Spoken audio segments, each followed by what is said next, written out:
উপলব্ধি করে এখানে আমাদের যখন থেকে বন্যা শুরু হয়েছে তখন থেকে আমাদের লোকজন কাজ করতেছে, উদ্ধার কাজ করতেছে। আপনারা তো তাও কিছুটা ভালো আছে, কিন্তু এই যে আরো অনেক খারাপ অবস্থা আছে, সেখানে যাবেন।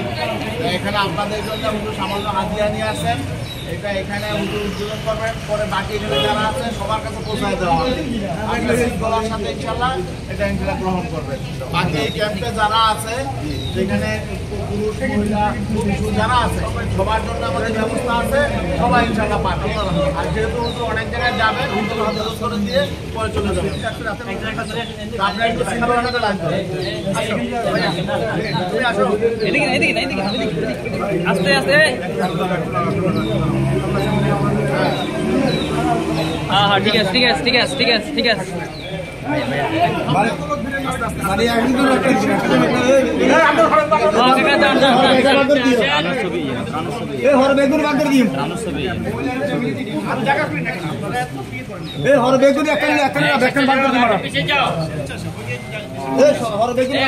সবার পিছনে পিছনে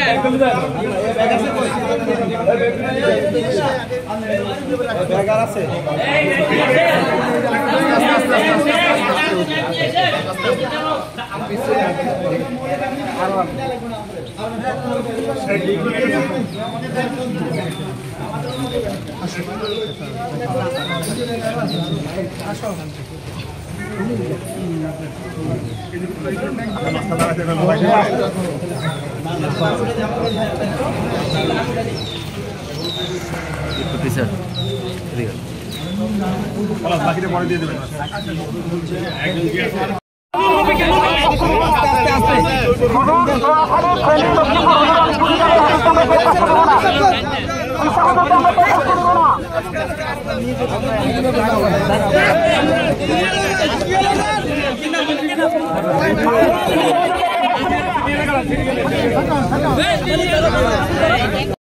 দুই সাইডে সরেন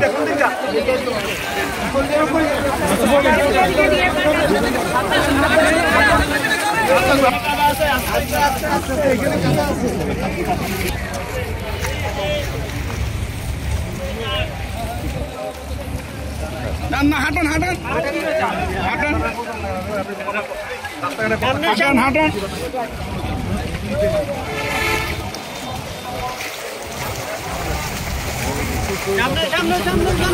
হাঁটেন না ভাইয়া, হাঁটুন হাঁটুন শেষ হয়ে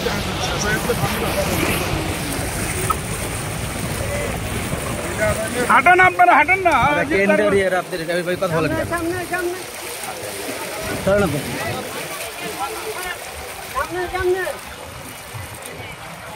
হাঁটে না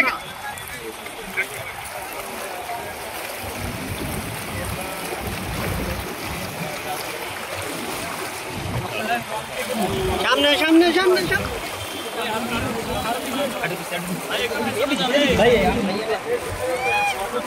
ওই পাইবেন না ঘুরে এলাম মুরব্বী এদিকে যান।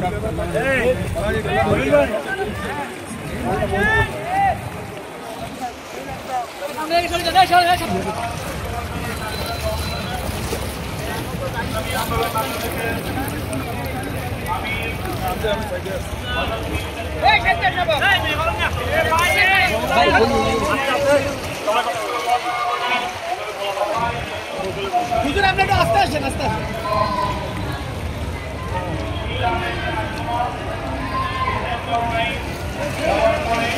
হাঁটান হাঁটান হাঁটান হাঁটান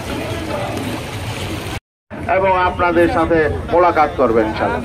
নারায়ে তাকবীর! নারায়ে তাকবীর! আল্লাহু আকবার! আলহামদুলিল্লাহ ইন্নাল্লাহা মা'আস সাবিরিন সাদাকাল্লাহুল আলিয়্যুল আযীম। বিপদে ধৈর্য ধরা, আল্লাহ রাব্বুল আলামিন বলছে আমি তাদের সাথে থাকব। আজকে ফেনী সহ নোয়াখালী, লক্ষ্মীপুর, কুমিল্লা সহ যে পানির প্লাবন এবং আমার অনেক ভাইরা, মা বোনেরা, আমার ছোট বাচ্চা এমন অসহায় অবস্থায় দিন রাত্রি যাপন করছেন, যেটা দেখে, যেটা শুনে কোন হৃদয়বান মানুষ চুপ থাকতে পারে না। আলহামদুলিল্লাহ আজকে আমি লক্ষ্য করেছি রাস্তায়, আমি চরমনাই থেকে রওনা করে আসছি গতকালকে। আসার পরে ফেনী জেলার দায়িত্বশীলদের সাথে আমি আলোচনা করতেছিলাম।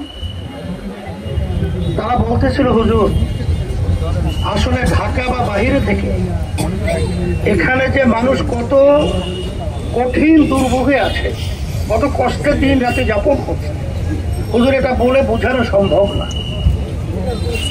কোনো মোবাইল সহ কোনো বিভিন্ন যোগাযোগের ব্যবস্থা নেই, কারেন্ট নেই, এমন সেখানে যে যাবে পানির স্রোতে কোনো স্পিড বোট সহ কোনো নৌকা ট্রলার পর্যন্ত চলতে পারছে না। তারা কোন অবস্থায় আছে? রব্বুল আলামিনের কাছে দোয়া করি আল্লাহ যেন তাদেরকে সব দিক থেকে হেফাজত এবং সাথে সাথে প্রশাসনে যারা দায়িত্ব পালন করছেন, কেয়ারটেকার সরকার সহ, আমি শুনতেছিলাম যে আপনাদের দায়িত্ব পালন আলহামদুলিল্লাহ আপনারা করছেন। প্রশাসনের ভাইদের আপনাদের অনেক ধরনের ব্যবস্থাপনা সরকারিভাবে রয়েছে। আপনারা আন্তরিকভাবে আরো সচেষ্ট হবেন, আরো জোরালোভাবে আপনারা আমার অসহায় ভাইদের, মা বোনদের, আমাদের বাচ্চাদের পাশে দাঁড়ানোর জন্য বিশেষ করে আমি আপনাদেরকে অনুরোধ করছি। এবং বিশেষ করে এলাকার এবং বাংলাদেশে আল্লাহ রাব্বুল আলামিন যাদেরকে ক্ষমতা দান করেছেন, তৌফিক দান করেছেন, এই অসহায় ভাইদের, মা বোনদের পাশে আমাদের যাকে যেভাবে আল্লাহ তৌফিক দান করছেন তাদের পাশে এই বিপদের সময় আমাদের দাঁড়ানো এবং তাদের সহযোগিতায় আগায় আসার জন্য আমি সকলকে উদাত্ত আহ্বান জানাচ্ছি। এবং সাথে সাথে দেশ বিদেশ সহ যারাই আছেন, আজকে বাংলাদেশের যে করুণ অবস্থা চলছে, বিশেষ করে ফেনী, কুমিল্লা, লক্ষ্মীপুর, লাকসাম সহ কুমিল্লা, নোয়াখালী যে অবস্থা চলছে, এটা আমার ভাষায় আলোচনা করে বোঝানো কঠিন বা বোঝানো সম্ভব নয়। তবে আজকে আমার ভাই গাজী আতাউর রহমান বলতেছিলেন যে হঠাৎ এইভাবে একটা পানির বন্যা, এই পানি কোথা থেকে আসলো? আমরা যেটা দেখছি, আমরা যেটা শুনতেছি, আমাদের পাশের রাষ্ট্র ভারত, তারা হঠাৎ সম্পূর্ণ আন্তর্জাতিক আইন অমান্য করে আমাদেরকে কষ্ট দেওয়ার জন্য, আমাদের ছোট ছোট বাচ্চাদেরকে মারার জন্য, আমার ভাই বোনদেরকে হত্যা করার জন্য আমরা বলো সম্পূর্ণ ষড়যন্ত্র করেছি। আমরা এর প্রতিবাদ করছি, আমরা এর আন্তরিকভাবে দুঃখ প্রকাশ করছি। যেই ধরনের আচরণ, এটা কখনোই আপনাদের করা ঠিক হবে না। তবে আপনারা জেনে রাখেন যে আল্লাহ রাব্বুল আলামিন জালেমদের কখনোই শান্তি দেয় না। দুনিয়াতে শাস্তি হবে, আখিরাতে তো শাস্তি হবে। এই হিসাবে আমি ভারত সহ সকলকে উদাত্ত আহ্বান জানাবো, আসেন মানুষ নিয়ে আর খেলা করবেন না, মানুষের জান নিয়ে আর খেলা করবেন না, মানুষের সম্পদ নিয়ে আর খেলা করবেন না। আসেন মানবতার সেই হৃদ্রতা, সেই পরিবেশ তৈরি করবেন, এই উদাত্ত আহ্বান জানাচ্ছি। সাথে সাথে আমার সাংবাদিক ভাই সহ সর্বশ্রেণীর, সর্বমহলের আমার ভাইদেরকে আমি বলবো যে আমার অসহায় ভাইদের পাশে, মা বোনদের পাশে, বাচ্চাদের পাশে সবাই সহযোগিতায় আপনারা এগিয়ে আসবেন। আমরাও আসছি, আপনারাও আসেন। আল্লাহ রাব্বুল আলামিন সকলকে, আমার ভাইদের বা ওদেরকে বিপদ থেকে উদ্ধার করুক এবং সবাই সুস্থ থাকুক, এই আশাবাদ ব্যক্ত করছি। আর বিশেষ করে এখানে আমরা সাধ্য অনুযায়ী